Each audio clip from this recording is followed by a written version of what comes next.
Hello everyone, my name is Satyam Chaturvedi and today in this video I am going to explain the second chapter from Beehive of class 9th, and the chapter's name is The Sound of Music, and this particular chapter has been divided into two parts. So here in this video I am going to discuss about part 1, which talks about Evelyn Glennie listens to sound without hearing it. Evelyn Glennie is a lady who is deaf, but she senses the music better than the ones who can hear and listen. Okay, so before you read, let's see what had been written for us. God may have taken her hearing, but he has given her back something extraordinary. भगवान ने उससे उसकी सुनने की क्षमता तो छीन ली, लेकिन उसको वापस में कुछ बहुत ही एक्स्ट्रा ऑर्डिनरी दिया है. What we hear she feels, जो हम सुनते हैं वो उसे महसूस करती है. Far more deeply than any of us, हम में से कई ज़्यादा गुना डीप तरीके से. That is why she expresses music so beautifully, और यही वजह है कि वो म्यूज़िक को बहुत ही ब्यूटीफुली एक्सप्रेस करती है. So this story is all about that lady, her journey and how she got success. So without wasting any time, let's start the first paragraph. Rush hour crowds jostle for position on the underground train platform. A slight girl, looking younger than her 17 years, was nervous yet excited as she felt the vibrations of the approaching train. So rush hour crowds means बहुत ही भीड़ भाड़ वाला समय है. Jostle for position on the underground train platform. So underground train platform में, station के underground train platform में train आने वाली है. वहाँ पे बहुत भीड़ है और हर कोई अपने अपने सीट को या हर कोई ट्रेन में चढ़ने के लिए काफ़ी उतावला है. And there is a crowd in that platform. A slight girl looking younger than her 17 years, और एक सीधी साधी लड़की जो 17 वर्ष के आसपास लग रही थी, वॉज नर्वस थी, yet excited as she felt the vibrations of the approaching train. वो नर्वस तो थी और साथ ही साथ एक्साइटेड भी थी. क्यों? क्योंकि आने वाली ट्रेन की वाइब्रेशंस उसे सुनाई दे रही थी. सो दैट वॉज एक्साइटिंग हर. वो उसको एक्साइटमेंट से भर दे रहा था. It was her first day at the prestigious Royal Academy of Music in London, and daunting enough for any teenager fresh from a Scottish farm. Why she was nervous? Because she was going to perform. It was her first day to perform at the prestigious means सम्मानित, esteemed, ESTEEMED, esteemed, respected, prestigious are the synonyms. Okay, क्यों? क्योंकि वो royal Academy of music जो कि London में है, वहाँ पर जाके परफॉर्म करना किसी भी 17 साल के इंसान के लिए काफ़ी डरावना या काफ़ी भयपूर्वक हो सकता है. और वो भी कहाँ? जो स्कॉटिश फार्म से हो, मींस प्रॉपर लंदन से बिलोंग भी ना करे, जो स्कॉटिश नस्ल की हो. ठीक है, उसके लिए that is very much frightening. But this aspiring musician faced a bigger challenge than most. She was profoundly deaf. So this kind of problem is being referred for a normal person. लेकिन ये लड़की तो और भी extra ordinary problem में है. क्यों? क्योंकि ये पूरी तरह से क्या है? प्रोफाउंडली डीफ मीन्स ये बहरी है. So this was definitely a tough task for any 17-year-old girl to go and perform at such a very reputed and prestigious place.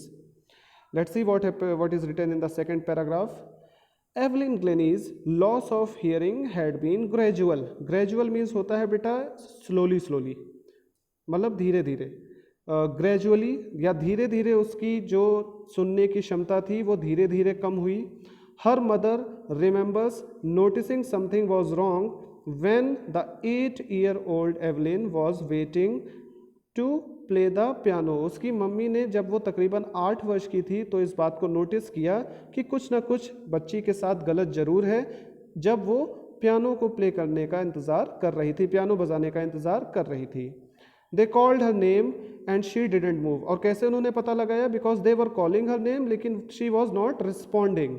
I suddenly realise that she hadn't heard. और मुझे means her mother को अचानक realise हुआ कि उसने कुछ सुना ही नहीं. Says Isabel Glennie. ये कौन कह रही है? This statement is being made by Isabel Glennie, who is the mother of Evelyn Glennie. For quite a while, Evelyn managed to conceal her growing deafness from friends and teachers. कुछ समय तक तो Evelyn सफल रही किस चीज़ में? Conceal means hide, छिपाने में, अपने बहरपन को या डीपनेस को अपने दोस्तों या टीचर से छिपाने में कुछ समय तक वो सफल रही। But by the time she was 11, लेकिन जब तक वो 11 वर्ष की हुई, हर marks had deteriorated and her headmistress urged her parents to take her to a specialist। और 11 वर्ष तक आने तक डिटेरियोरेटेड, बेटा दो वर्ड होते हैं, डिटेरियोरेटेड और एमेलियोरेटेड, ठीक है ना। एमेलियोरेटेड मीन्स किसी चीज़ में सुधार करना, अच्छा करना, और डिटेरियोरेटेड किसी चीज़ का बुरा से बुरा होते चले जाना।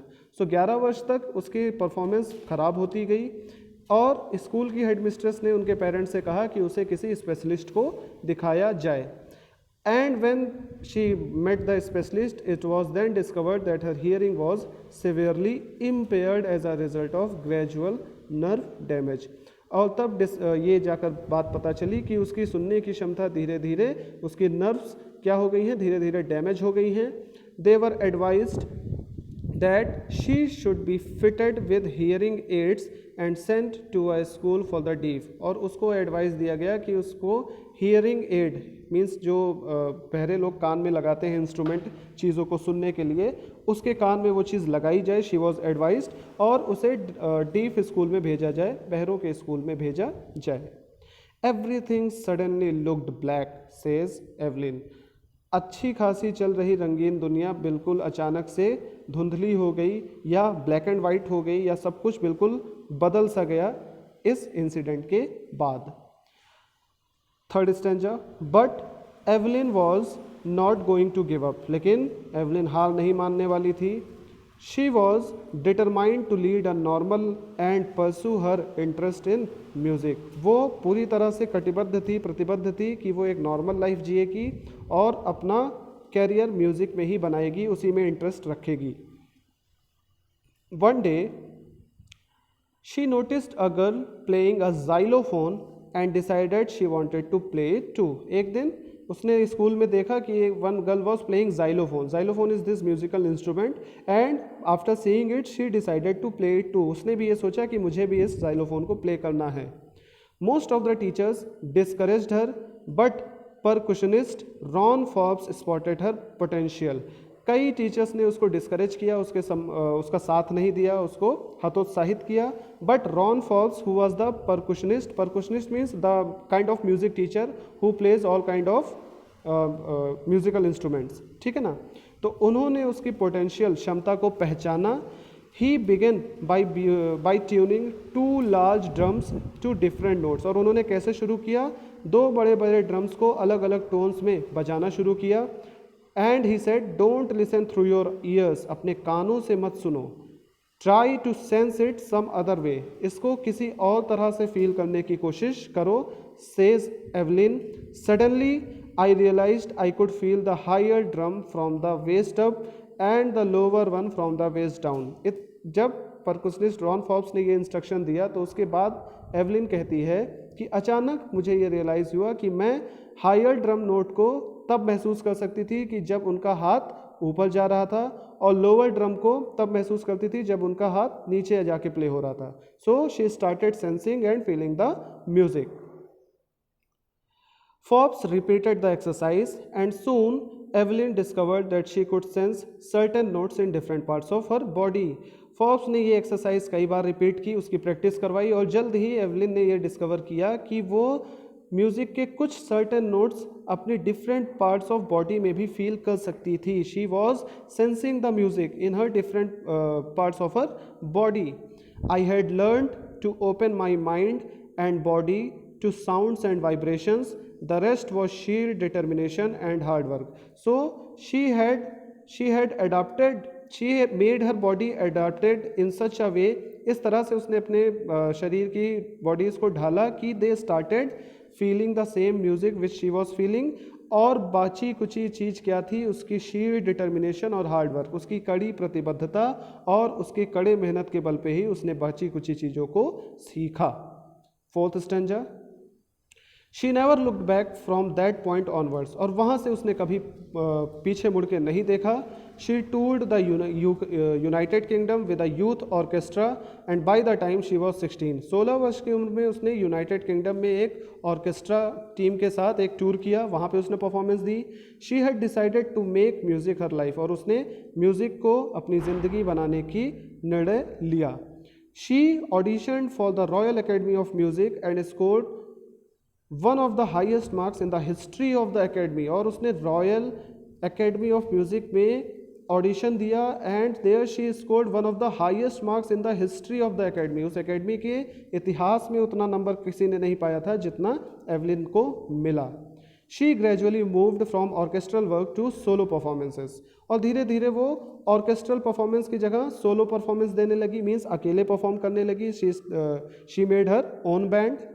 At the end of 3-year course she had captured most of the top awards, और रॉयल एकेडमी ऑफ म्यूज़िक में 3 साल के कोर्स को करने के बाद उसने कई सारे टॉप अवार्ड्स जीत लिए थे. 5th stanza. And for all this Evelyn won't accept any hint of heroic achievement.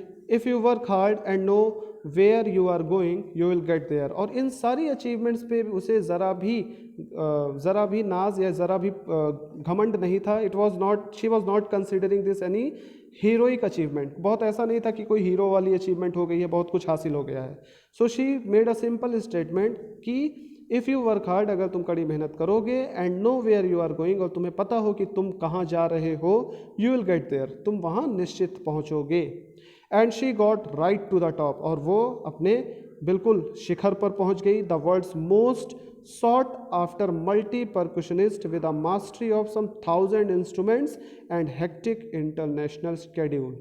और धीरे धीरे वो इस कदर फेमस हो गई कि she become a sought after multi-percussionist. Percussionist I just told you, the musician who played lot of instruments. और धीरे धीरे उसने मास्टरी, अपने हुनर को चमका लिया. कम से कम हज़ारों इंस्ट्रूमेंट, म्यूज़िकल इंस्ट्रूमेंट उसको प्ले करना आ गया, और she became the master of playing instruments and she started getting lot of international schedule. तो उसका पूरा का पूरा जीवन, या she got the fame, she got the success in her life, and she started getting very much international schedules, international performances. Okay. 6th stanza. It is intriguing to watch Evelyn function so effortlessly without hearing. Intriguing means fascinating and curious. ये बहुत ही ज़्यादा interesting होता है Evelyn को perform करते हुए देखना, क्योंकि द वे शी परफॉर्म्स, ऐसा लगता ही नहीं कि वो कुछ प्रयास कर रही हो. हर performance is effortless. Effortless means not very extraordinary kind of thing needs to be done. In our 2-hour discussion, she never missed a word. और मेरे 2 घंटे के डिस्कशन में उसने मेरी कोई भी बात ऐसी नहीं थी जिसको वो मिस कर गई हो. Men with bushy beards give me trouble, she laughed. And what she said कि men जिनके बहुत बड़ी बड़ी दाढ़ियाँ होती हैं वो उसे परेशान करते हैं, ऐसा कहते हुए वो हंसी. She laughed. It is not just watching the lips, it's the whole face. और वो कह रही है कि सिर्फ लिप्स को ही वॉच करके किसी चीज़ को सुना या समझा नहीं जा सकता. It's about monitoring the whole face, पूरे के पूरे चेहरे को, और साथ ही साथ स्पेशली द आइज, और साथ ही साथ आँखों को भी पढ़ना बहुत ज़रूरी है. She speaks flawlessly with a Scottish lilt. Flawlessly means बिना किसी गलती के. Flaw means mistake. Flawless means when the suffix less will be added, it will become the antonym of flaw, means बिना गलती के. तो वो बिना गलती के बोलती थी स्कॉटिश लिल्ट में, मीन्स स्कॉटिश लैंग्वेज में. My speech is clear because I could hear till I was 11. और वो कह रही है कि मैं बोलना इसलिए जानती हूँ क्योंकि मैं 11 वर्ष की उम्र तक सुन सकती थी. So that is why she is saying कि she understood the language and know how to speak properly. But that doesn't explain how she managed to learn French and master basic Japanese. लेकिन इस logic का इस बात से कोई connection नहीं है. इसमें हमें उसके टैलेंट की दाद देनी ही पड़ेगी कि भले ही वो 11 वर्ष तक सुनना उसे पता हो, but today she is master of French, उसको फ्रेंच भी आती है और जैपनीज़ लैंग्वेज भी उसे आती है. So this is very interesting and very surprising for us to know that being a deaf girl she had mastered herself in playing 1,000 of instruments, as well as she can speak more than 2 or 3 languages and understand it also. Seventh stanza. As for music, she explains, it pours in through every part of my body. It tingles in the skin, my cheekbones and even in my hair. वो कह रही है कि जहाँ तक संगीत की बात है वो मेरे रग रग में समाया हुआ है शरीर के, वो मेरे स्किन में, चीक बोन्स में और यहाँ तक कि मेरे बालों में भी मैं उसे फील कर सकती हूँ. When she plays the xylophone, she can sense the sound passing up the stick into her fingertips. So as you had seen previously, the instrument xylophone, it is being played with the help of sticks.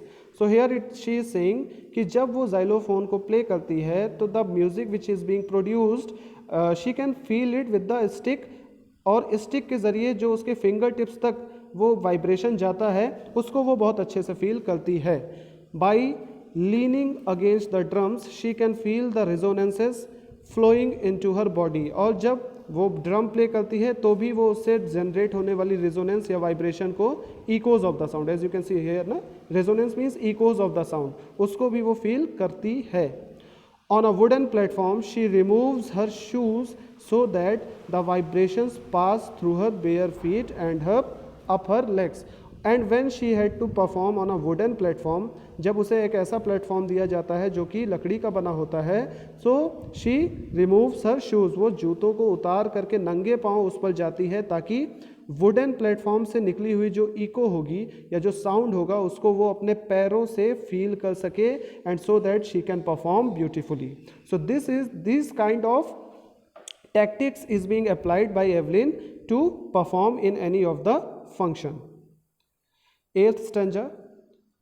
Not surprisingly, Evelyn delights her audiences. In 1991, she was presented with the Royal Philharmonic Society's prestigious Soloist of the Year Award. और बिना किसी आश्चर्य के Alvin अपने audience को काफ़ी delight करती थी या उन्हें बहुत खुश रखती थी.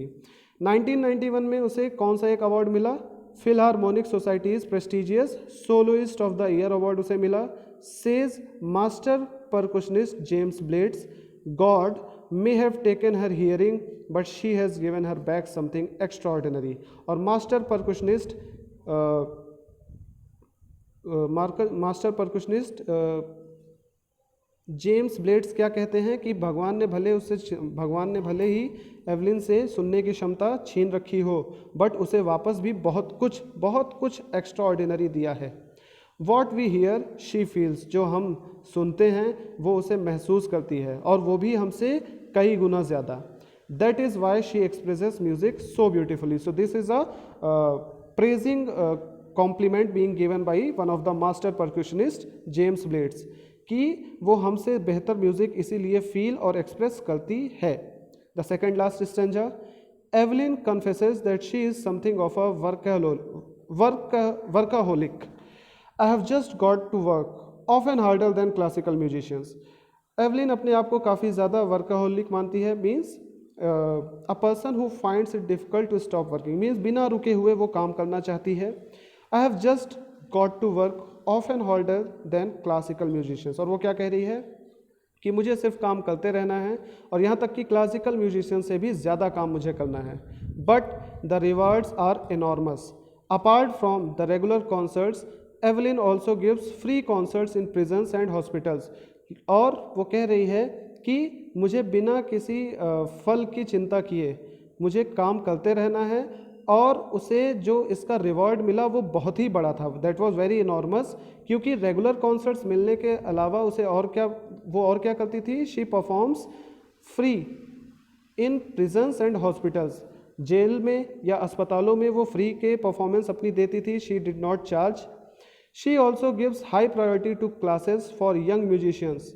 और वो अपनी प्रायोरिटी यंग म्यूजिशियंस की तरफ ज़्यादा रखती थी, so that they can learn from her.